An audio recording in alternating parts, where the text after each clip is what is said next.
Hello friends, मैं हूं सन्मय प्रकाश और आप देख रहे हैं यूट्यूब चैनल सरकारी जॉब न्यूज़ और शार्प लर्निंग ऐप पर भी तमाम स्टूडेंट्स वीडियो देख रहे हैं। तो कई महत्वपूर्ण टॉपिक है, जैसे स्वच्छ सर्वेक्षण रैंकिंग 2025 आ गई है और राष्ट्रपति द्रौपदी मुर्मू ने तमाम विजेता जो शहर हैं उन सबको अवार्ड दिए हैं। तो बहुत सारे कैटेगरी हैं, उन सब के बारे में बताएंगे। आर्मी ने लद्दाख में स्वदेशी एयर डिफेंस सिस्टम का सफल परीक्षण किया है। अमेरिका ने पहलगांव आतंकी हमला करने वाले जो संगठन है उसको विदेशी आतंकी संगठन घोषित किया है। इसके अलावा भी कई सारे महत्वपूर्ण टॉपिक्स हैं, चर्चा करेंगे सब पर। शुरू करते हैं दोस्तों, और पहला इंपॉर्टेंट क्वेश्चन, इंडियन आर्मी ने लद्दाख में स्वदेशी एक्टिव रेडियो फ्रिक्वेंसी यानी RF सीकर से लैस किस स्वदेशी एयर डिफेंस सिस्टम का परीक्षण किया है जुलाई 2025 में। तो ये एक इंपॉर्टेंट चीज़ है, स्वदेशी एक्टिव रेडियो फ्रिक्वेंसी यानी FR सीकर, ये क्या है ये सब बताएंगे आपको। वैसे इस क्वेश्चन का आंसर क्या होगा, आकाश प्राइम। ठीक है, क्या है आकाश प्राइम, और ये फोटोग्राफ आप देख रहे हैं। तो इंडियन आर्मी ने 15,000 फीट यानी समुद्र तल से 15,000 फीट की ऊंचाई पर यानी 4,500 मीटर की ऊंचाई पर ये 17 जुलाई को ये परीक्षण किए हैं। ठीक है, एयर डिफेंस सिस्टम आकाश प्राइम का। और इससे पता चला कि आकाश प्राइम जो है ना, वो जो मिसाइल सिस्टम है और एयर डिफेंस सिस्टम है, वो हिमालय की ऊंचाइयों पर भी बहुत ही बेहतरीन ढंग से काम कर सकता है और चीन से जो संभावित खतरे हैं उसको टैकल करने में ये बहुत ही सफल होगा। ओके, आकाश प्राइम के बारे में बताएं, किसने इसको डेवलप किया है, तो DRDO ने। ओके, इसका उत्पादन वैसे कौन करता है आकाश का, तो आमतौर पर उत्पादन जो है ना वो भारत डायनेमिक्स लिमिटेड करता है।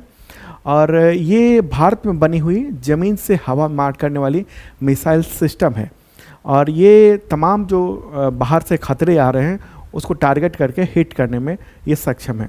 ज़मीन पर किसी भी वाहन से या अस्थायी जगह से इसको दागा जा सकता है। और ये जो आकाश प्राइम है ना, जो लेटेस्ट है, ये उसकी तीसरा वर्जन कहिए इसको, और ये बहुत ही इम्पॉर्टेंट है। क्यों? ये मिसाइल जो है ना वो हवा में किसी भी प्रकार के एयरक्राफ्ट को नष्ट करने में सक्षम है। और साथ में खास बात है कि जहाँ भी रडार लगा हुआ है दुश्मन का, उसके रडार के फ्रिक्वेंसी को कैच करके, सीख करके और वहाँ जाके उसको मार गिराएगा। ये एक इम्पॉर्टेंट बात ये रही। ठीक है, तो ये है क्या, स्वदेशी active radio frequency FR Sikar. पहले जो थे ना तमाम जो मिसाइल वगैरह हैं उसमें ये एक्टिव रेडियो फ्रिक्वेंसी सीकर वो विदेशी लगाए जाते थे, रूस के लगाते थे हम लोग, लेकिन अब DRDO ने खुद ही ये डेवलप कर लिया है। तो ब्रह्मोस में भी ये स्वदेशी ही लगा हुआ, स्वदेशी एक्टिव रेडियो फ्रिक्वेंसी सीकर है और इसमें भी अब लैस कर दिया गया है। ओके, आकाश प्राइम में इसका काम क्या है, जहाँ से भी फ्रीक्वेंसी रेडियो फ्रीक्वेंसी आ रही है, वो जो रडार जो डिटेक्ट कर रहा है, रेडियो फ्रीक्वेंसी फेंक रहा है, उसको ये कैच करता है, वहीं जाकर उसको मार गिराएगा। तो ये एक इम्पॉर्टेंट बात रही। ओके, और जो एयर डिफेंस सिस्टम है आज के समय में बहुत महत्वपूर्ण हो गया है। जो हम लोगों ने देखा पाकिस्तान के खिलाफ जो ऑपरेशन सिंदूर हुआ, उस दौरान एयर डिफेंस सिस्टम बहुत ही कामगार, मतलब बहुत ज़रूरी था। अगर दुनिया में और भी देखें, देखिए आप, इज़राइल और जो हमास के बीच में युद्ध चला उसमें बहुत महत्वपूर्ण रहा। ईरान और इज़राइल के बीच में जो कुछ वक्त के लिए युद्ध हुआ उसमें ये महत्वपूर्ण रहा। जो भी एयर डिफेंस सिस्टम है बहुत सारे होते हैं। तो ये आकाश प्राइम है भारत का। भारत के पास S-400 भी है। S-400 रूस द्वारा विकसित है, जिसका इस्तेमाल ऑपरेशन सिंदूर में भारत ने किया था।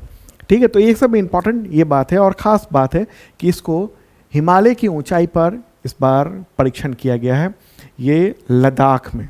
ठीक है, लद्दाख में इसका इस्तेमाल किया गया है 4,500 मीटर की ऊंचाई पर समुद्र तल से, या कहें 15,000 फीट की ऊंचाई पर। ठीक है, तो ये एक इम्पॉर्टेंट ये बात रही। इंडियन आर्मी जो है ना एक बहुत ही उन्नत जो है ना वो एयर डिफेंस सिस्टम चाह रही थी, ताकि कोई भी अगर दुश्मन का हमला हो रहा है तो उसको रास्ते में ही ट्रैक करके ख़त्म कर दिया जाए। तो इसमें बहुत सारी चीज़ें हैं। इसमें ये जो है ना, ये केवल अकेला आप केवल मिसाइल ही नहीं कर सकते हैं। इसमें इसके साथ अलग अलग बैटरी भी है जो कि पूरे सिस्टम को देखता है। अगर दुश्मन के कोई जहाज़ आ रहे हैं, मिसाइल आ रहा है, ड्रोन आ रहा है, उन सबको डिटेक्ट करना और वहाँ पर जाके मारना, वो सब काम होता है। ठीक है, रेडियो फ्रिक्वेंसी सीकर ये इसमें लगा हुआ है, एक इम्पॉर्टेंट बात रही। ओके, चलिए अब आगे बढ़ते हैं। और हाँ, DRDO ने इसको डेवलप किया है, तो DRDO की बात कर लें। पूरा नाम क्या है? Defence research and development organisation. इसकी जो स्थापना है वो हुई थी 1958 में। मुख्यालय इसका न्यू दिल्ली में है और चेयरमैन है इसके समीर वी कामत। और किस मिनिस्ट्री के अंतर्गत आता है? डिफेंस मिनिस्ट्री के अंतर्गत आता है ये।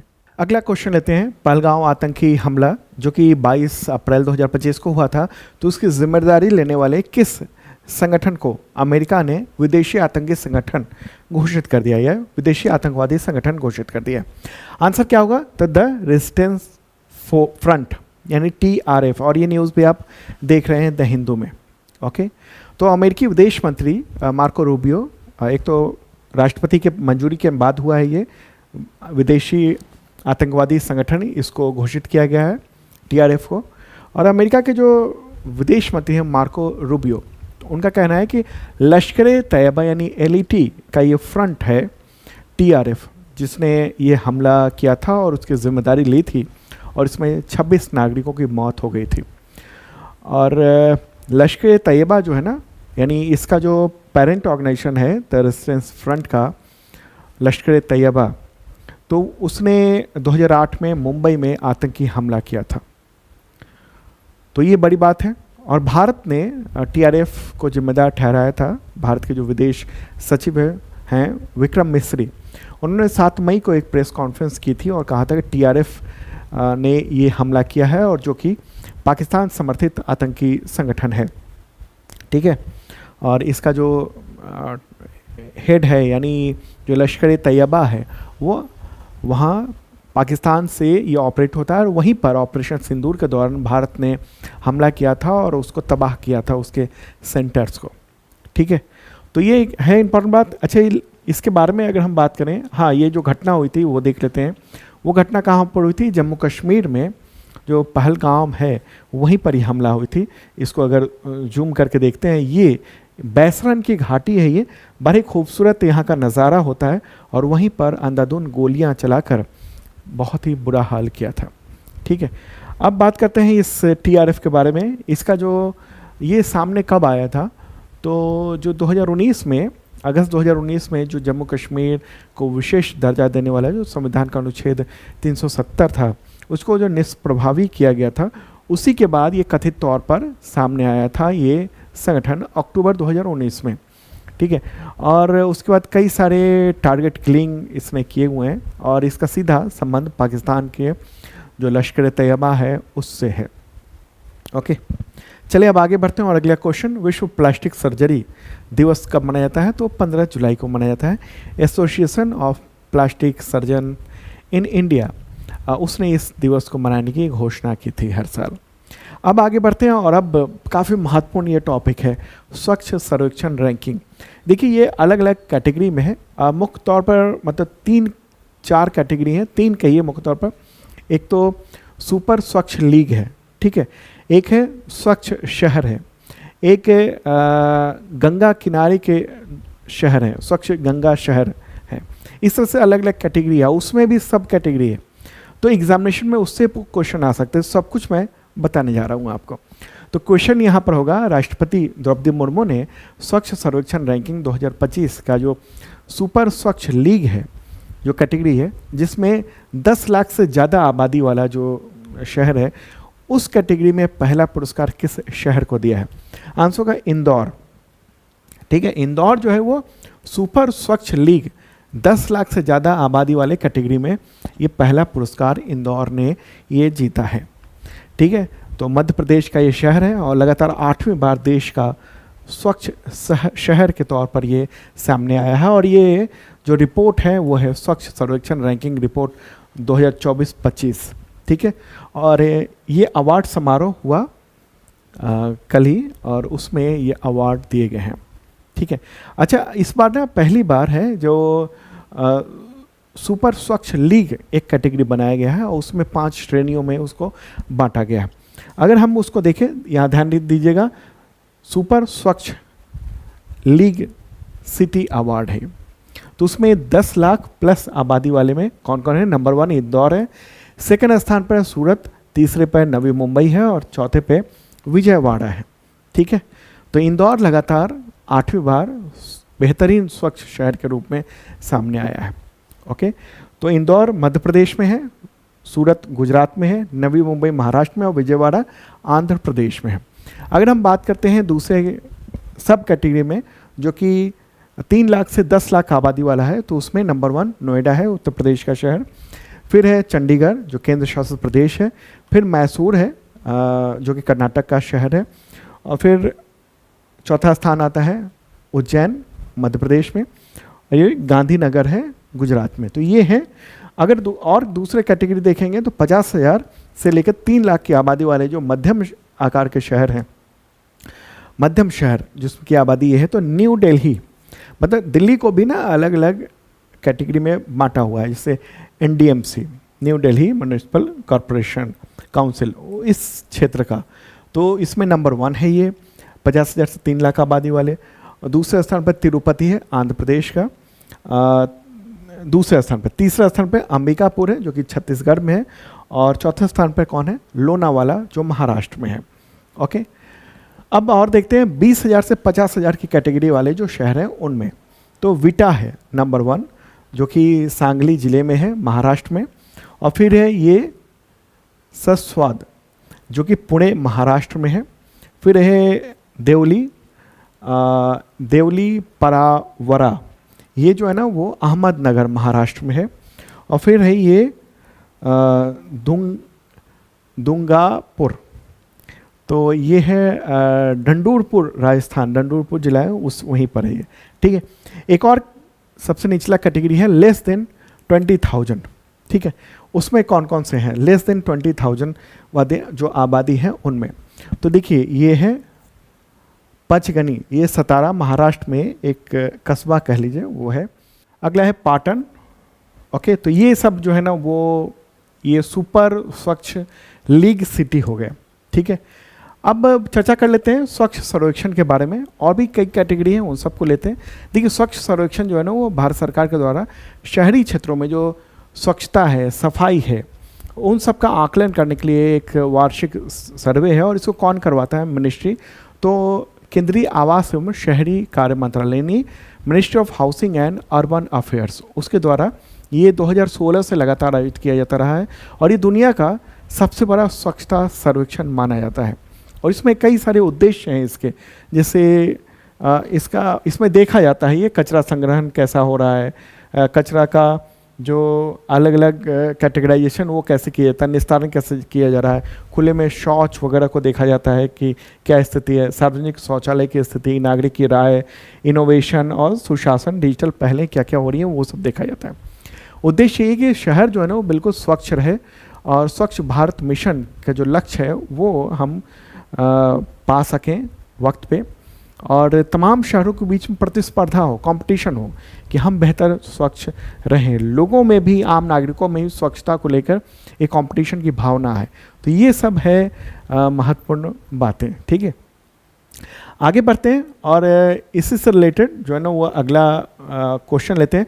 उससे पहले एक इन्फॉर्मेशन आपको दे दूँ कि शार्प लर्निंग ऐप पर आप तमाम एग्जामिनेशन के कोर्सेज़ को ज्वाइन कर सकते हैं। और करेंट फोर्स की जो शानदार तैयारी होती है वहाँ पर 2 तरह के मेंबरशिप प्लान है, एक ISPCS मेंबरशिप प्लान है और दूसरा बेसिक मेंबरशिप प्लान है जो कि SSC, टीचर, रेलवे उन सब के लेवल का है। तो दोनों मेंबरशिप प्लान बहुत शानदार हैं, अभी छूट भी चल रही है, तो शार्प लर्निंग ऐप पर ज्वाइन कर सकते हैं आप। उसमें पिछले 2 सालों के कंटेंट मिलते हैं और अगले 1 साल तक अपडेट मिलता है, वीडियो, PDF, टेस्ट, ये सब कुछ मिलता है आपको आपके एग्जामिनेशन के पॉइंट ऑफ व्यू से। तो देख सकते हैं आप, शार्प लर्निंग ऐप डाउनलोड कर लीजिएगा, इस वीडियो के डिस्क्रिप्शन मैंने दे दिया है, या फिर गूगल प्ले से भी आप डाउनलोड कर सकते हैं। 2 तरह के मेंबरशिप प्लान है, ISPCS है जो कि UPSC, PCS लेवल का कंटेंट हम लोग देते हैं। ये PDF होता है, वीडियो होता है, मॉक टेस्ट होता है, टेस्ट सीरीज होता है आपके एग्जामिनेशंस के लिए। ठीक है, देख सकते हैं आप, ज़रूर देखिएगा। चलिए आगे बढ़ते हैं और अगला क्वेश्चन होगा स्वच्छ सर्वेक्षण 2024-25 के सुपर स्वच्छ लीग जो कि 3 से 10 लाख आबादी वाली कैटेगरी में किस शहर में ने पहला स्थान प्राप्त किया है? आंसर होगा नोएडा, उत्तर प्रदेश का ये शहर है। तो ये 3 लाख से 10 लाख आबादी वाले जो बड़े शहर हैं उनमें है। ओके, हालांकि मैंने इससे पहले ही पूरा डेटा आपको दे दिया था, लेकिन फिर भी ये मैंने देखा, सोचा कि बता दूं। नोएडा, फिर चंडीगढ़ है, मैसूर है, उज्जैन है, फिर गांधीनगर है। चलिए आगे बढ़ते हैं और अगला क्वेश्चन होगा, राष्ट्रपति ने स्वच्छ सर्वेक्षण रैंकिंग 2024-25 का स्वच्छ शहर अवार्ड 10 लाख प्लस यानी 10 लाख से ज़्यादा आबादी वाली श्रेणी में पहला पुरस्कार किस शहर को दिया है? तो यहाँ ध्यान रखिएगा, इंपॉर्टेंट बात, इससे पहले वाला जो क्वेश्चन था ना वो लीग था, ठीक है, लीग नाम से वो था। ये वाला जो देखिए जो हम लोगों ने देखा था स्वच्छ सुपर स्वच्छ लीग वाला प्रश्न था। ओके, और अब कैटेगरी चेंज हुआ है, कैटेगरी क्या है? स्वच्छ शहर अवार्ड। तो कंफ्यूज करके आपके एग्जामिनेशन में मतलब कंफ्यूजन पैदा भी हो सकता है, क्वेश्चन इस तरह से पूछे जा सकते हैं, ठीक है। तो यहाँ ध्यान रखिएगा, ये स्वच्छ शहर अवार्ड है 10 लाख प्लस आबादी वाला। इसका आंसर क्या होगा? इसका आंसर होगा अहमदाबाद, गुजरात। ओके, अहमदाबाद, गुजरात। ओके, उसके बाद फिर भोपाल है, फिर लखनऊ है, ठीक है। अलग अलग कैटेगरी हो, उसमें भी 10 लाख से ज़्यादा, फिर 3 से 10 लाख, 50,000 से 3 लाख, 20,000 से 50,000, फिर 20,000 से कम आबादी वाले, वो सब हैं।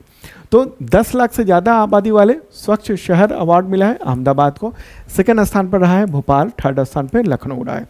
क्लियर हो गई बात? 3 से 10 लाख आबादी वाले में मीरा भयंदर, ठाणे जिले महाराष्ट्र का है, बिलासपुर छत्तीसगढ़ का, और जमशेदपुर झारखंड का, ठीक है। ये 3 से 10 लाख। और 50,000 से 3 लाख की आबादी वाले में देवास नंबर 1 है, सेकंड पे कराड़ है और थर्ड पे करनाल है। ओके, और बात करें 20,000 से 50,000 की आबादी वाले छोटे शहरों में नंबर 1 पणजी है, गोवा की राजधानी, फिर है अक्सा गंजम उड़ीसा में, और फिर कुम्हारी दुर्ग छत्तीसगढ़ में है, ठीक है। एक और कैटेगरी है, सब कैटेगरी कहिए, ये 20,000 से कम आबादी वाले, तो बिल्हा है, ये बिलासपुर छत्तीसगढ़ में, चिकती है गंजाम उड़ीसा में, और शाहगंज है सीहोर मध्य प्रदेश में, ठीक है। तो ये जो सब शहर हैं ये सब इंपॉर्टेंट ये अवार्ड हो गए। ओके, एक और इससे रिलेटेड क्वेश्चन लेते हैं, हालांकि मैंने पहले ही बता दिया है। इसमें हम क्या कर रहे हैं, 3 से 10 लाख आबादी वाली कैटेगरी में किस शहर ने पहला रैंक पाया है? तो पहले स्थान पर है मीरा भयंदर, ठाणे जिले में महाराष्ट्र में, ठीक है। तो ये महत्वपूर्ण बात है और यहाँ भी मैंने आपको दिखा दिया इसके बारे में, हालांकि इससे पहले वाले क्वेश्चन में भी मैंने पॉइंट्स बताए थे। ओके, चलिए अब आगे बढ़ते हैं और अगला क्वेश्चन यहाँ पर होगा, स्वच्छ सर्वेक्षण 2024-25 में सबसे स्वच्छ गंगा शहरों का शीर्ष अवार्ड किसको मिला है? आंसर होगा इसका प्रयागराज, उत्तर प्रदेश। देखिए, दुनिया का सबसे बड़ा जो धार्मिक समागम महाकुंभ, उसकी तैयारियां शानदार ढंग से हुई, सफल हुई थी और आयोजन सफल रहा है। थोड़ी सी भगदड़ जरूर हुई थी वहाँ। तो उस सफल आयोजन को लेकर ये विशेष राष्ट्रीय पुरस्कार से सम्मानित किया गया है इसको। और प्रयागराज के जो मेयर हैं उमेश चंद्र गणेश केसरवानी, तो उनको ये अवार्ड दिया गया है, ठीक है। अगला क्वेश्चन लेंगे, स्वच्छ सर्वेक्षण 2024-25 में बिहार का सबसे साफ शहर कौन है? तो वो है पटना। 10 लाख से ज़्यादा आबादी वाले जो 40 शहर हैं, रैंकिंग जो है उसमें पटना का स्थान 21वां है। और अगर केवल बिहार में कहेंगे तो वो नंबर 1 है बिहार में, ठीक है, ये पटना। ओके, अच्छा, दूसरे स्थान पर बिहार में गया जी है और तीसरे पे भागलपुर है। ओके, क्लियर हो गई बात? आगे बढ़ते हैं। स्वच्छ सर्वेक्षण 2024-25 में उत्तर प्रदेश का सबसे साफ शहर कौन सा है? तो वह है लखनऊ। ओके, 10 लाख से ज़्यादा आबादी वाले शहरों में लखनऊ नगर निगम ने चौंकाते हुए बेहतर स्थान प्राप्त किया है। ओके, तो एक इम्पॉर्टेंट बात रही है। चलिए आगे बढ़ते हैं। अगला क्वेश्चन, विश्व अंतर्राष्ट्रीय न्याय दिवस कब मनाया जाता है? तो 17 जुलाई को मनाया जाता है। क्यों मनाया जाता है? क्योंकि ICC यानी इंटरनेशनल क्रिमिनल कोर्ट, उसकी स्थापना के लिए बहुत सारे देशों ने इंटरनेशनल ट्रीटी था, Rome statute of the international criminal court, उस पर साइन किया था। कब की बात है? 17 जुलाई 1998 को। और उसी के बाद फिर ICC का गठन हुआ था। कब ये गठन हुआ? 17 जुलाई 1998 को, द हेग में, नीदरलैंड में, ठीक है।